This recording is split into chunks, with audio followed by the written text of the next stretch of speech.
Director Prashanth Neil இயக்கத்துல நம்ம பிரபாஸ் அவர்கள் நடிச்சு லாஸ்டா தியேட்டர்ல வெளிவந்து மாபெரும் வெற்றி பெற்ற மூவி சலார் படத்துடைய பாகம் 1. இப்போதைக்கு சலார் படத்துடைய பாகம் 2க்கு உலக அளவில் ஒரு மிகப்பெரிய எதிர்பார்ப்பு இருக்கு. கண்டிப்பா இந்த பாகம் 1 விட பாகம் 2 நல்லா இருக்கும் அப்படின்ற மாதிரி நான் எதிர்பார்க்கிறேன். ஏன்னா இந்த பாகம் 1க்கு கலவையான விமர்சனம் தான். ஒரு சிலருக்கு இந்த படம் பிடிச்சிருக்கு, ஒரு சிலருக்கு இந்த படம் பிடிக்கல. அதுக்கு முக்கியமான ஒரு காரணம் நம்ம கேஜிஎஃப் அளவுக்கு இந்த படம் இருக்கும் அப்படின்ற மாதிரி நம்ம எல்லாரும் எதிர்பார்த்தோம்.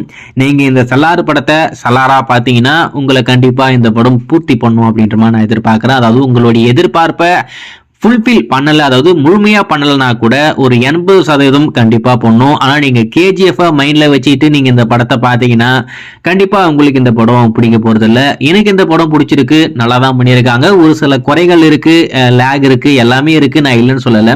ஆனா மேக்கிங்கா டெக்னிக்கலா பாத்தீங்கன்னா இந்த படம் செம வர்த்தான மூவி, அதுல எந்த ஒரு மாற்றம் இல்லை. படத்துடைய டிஜிட்டல் ரைட்ஸ் நம்ம நெட்ஃபிளிக்ஸ் வாங்கியிருக்காங்க. முதல் முறையா நம்ம பிரபாஸ் நடிச்ச படம் நெட்ஃபிளிக்ஸ்ல தமிழ்ல வரப்போகுதுன்னா அது இந்த சலார் மட்டும்தான். கூடிய விரைவில் நெட்ஃபிளிக்ஸ் தரப்புல அதனுடைய அபிஷியல் அப்டேட்டுமே நம்மளுக்கு காத்துக்கிட்டு இருக்கு. சோ வெயிட் பண்ணி பார்ப்போம். இப்போ இந்த சலார் மூவி பத்தி என்ன அப்படின்னு பாத்தீங்கன்னா, படம் வெளிவந்து வெற்றிகரமா திரையரங்களில் ஓடிக்கிட்டு இருக்கு. வேர்ல்டு வைட் 700 கோடி ரூபாவை இந்த படம் கிராஸ் பண்ணிருக்கு அப்படின்ற மாதிரி சொல்றாங்க. என்னதான் கலவையான விமர்சனம் வந்திருந்தாலும் 700 கோடி அப்படின்றது ரொம்பவே ஆச்சரியமா இருக்கு. ஏன்னா ரொம்ப நாளுக்கு அப்புறமா நம்ம பிரபாஸ் நடிச்ச ஒரு படம் இப்போதைக்கு வெற்றி பெற்றிருக்குன்னா அது இந்த சலார் மட்டும்தான். சோ சலார் திரைப்படம் வேர்ல்டு வைட் 700 கோடி ரூபாய் வசூல் வந்திருக்கு.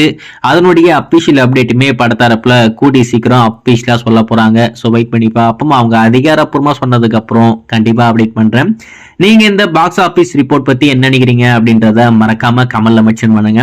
ஒரு சிலர் என்ன சொல்றாங்கன்னா அது ஃபேக்கு, அவங்க எல்லாமே பாட்டை வச்சு எல்லா தியேட்டரும் ஹவுஸ்ஃபுல் ஆகுற மாதிரி ஃபேக்கா காட்டிக்கிட்டு இருக்காங்க, அது உண்மையே இல்லை அப்படின்ற மாதிரி ஒரு பக்கம் சொல்றாங்க.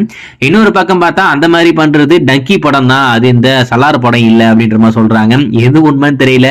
ஏன்னா அவங்க இந்த அளவுக்கு ஒரு பெரிய அமௌண்ட்டை வெளியே அபிஷியலா சொல்றாங்கன்னா அப்போ அவங்க அந்த அமௌண்ட்டுக்கு டேக்ஸ் கட்டி ஆகணும். சும்மா ஒரு விஷயத்த ஃபேக்கா சொல்லிட்டு அதுக்கு யாரும் டேக்ஸ் கட்ட போறது இல்ல. அப்படி இருக்கும்போது கண்டிப்பா அது உண்மையா தான் இருக்கும். வெயிட் பண்ணி பார்ப்போம் இந்த விஷயத்த அவங்க எப்போ அதிகாரப்பூர்வமா சொல்றாங்க அப்படி சொல்லிட்டேன்.